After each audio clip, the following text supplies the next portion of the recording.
An old witch with a haggard, aging face, discovered a magical golden flower. As long as she sang to it, it could restore her youth. But not long after, the pregnant queen fell gravely ill. The villagers, on their own initiative, searched for the golden flower for the queen. Soon, a few soldiers found the golden flower, and uprooted it entirely. But this also earned the witch's bitter hatred. Afterward, they made the golden flower into medicine, and successfully cured the queen. Once healed, the queen soon gave birth to a lovely little princess, and named her Rapunzel. Rapunzel had a head of beautiful golden hair, and was the apple of the king and queen's eye. One night, the witch quietly crept up beside Rapunzel. If she could get Rapunzel's golden hair, she could stay young forever. But after snipping off a lock with scissors, the hair instantly lost its glow and turned brown, losing its magic at the same time. The next second, Rapunzel's crying caught the king's attention. With no other choice, the witch actually stole Rapunzel away. She came to a stone tower deep in the forest, and hid Rapunzel inside. She even lied and claimed to be her mother, singing to Rapunzel while brushing her hair every day.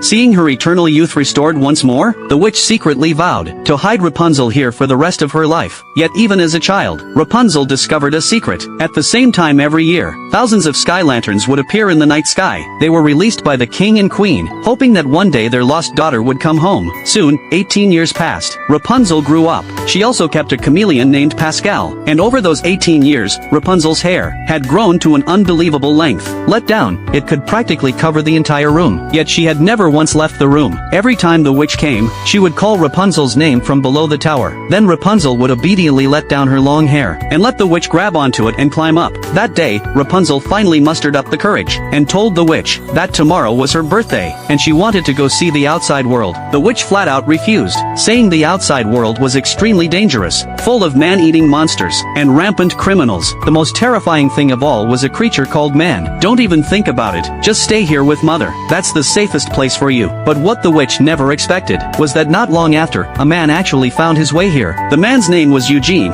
and he was a thief. He had just teamed up with two notorious bandits, and stolen the king's crown. Soon he was being chased into a frenzy by the guards, but ended up accidentally stumbling into a secret passage, and by pure chance arrived right in front of Rapunzel's tower. What secrets could be hidden in there? Out of curiosity, Eugene slipped inside, just as he was about to get a good look at the crown. Alone at last.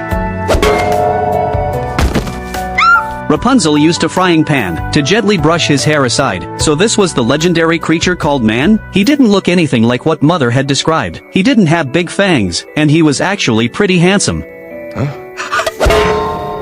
She used her long hair to drag Eugene over to the wardrobe, and locked him inside. And after doing all that, Rapunzel suddenly felt incredibly confident. She had no idea she could be so tough. But soon, she discovered the crown inside Eugene's backpack. She was very curious about what it was, and it was really quite pretty. It didn't seem to be a bracelet. What about trying it on her head? Amazingly, it fit perfectly. Rapunzel froze in surprise. Just then, the witch's calling voice sounded again. Rapunzel quickly hid the crown in a jar, and pulled the witch up. Seeing that the witch seemed to be in a decent mood, Rapunzel brought up her wish to go outside again. She never expected the witch to fly into a rage. Enough of the lights, Rapunzel! You are not leaving this tower!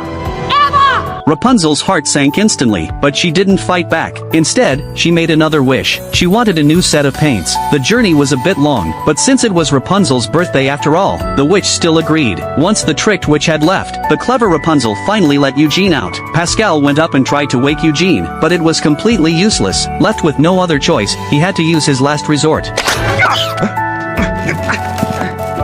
Is this hair? Rapunzel made a deal with Eugene. If Eugene agreed to take her to see the lanterns, she would return the crown to him. Under a mix of threats and bribes, Eugene had no choice but to agree. Eugene slowly climbed down the wall. Suddenly, a lock of long hair dropped from the top of the tower. Then Rapunzel slid down along the hair, straight to the base of the tower. She gingerly stepped onto the grass. This was the first time in 18 years she had set foot in the world outside the tower. The green grass, the cool, crisp stream water. As she reveled in her freedom, she also worried, could this be a betrayal of the witch? Oh my gosh, this would kill her. Meanwhile, the witch walked on, growing more and more uneasy. Suddenly, a horse appeared up ahead. The horse was here, which meant its owner couldn't be far. The witch hurriedly ran back towards the tower. Rapunzel! Let down your hair! It was clear no one was left inside. Only a princess's crown lay alone in the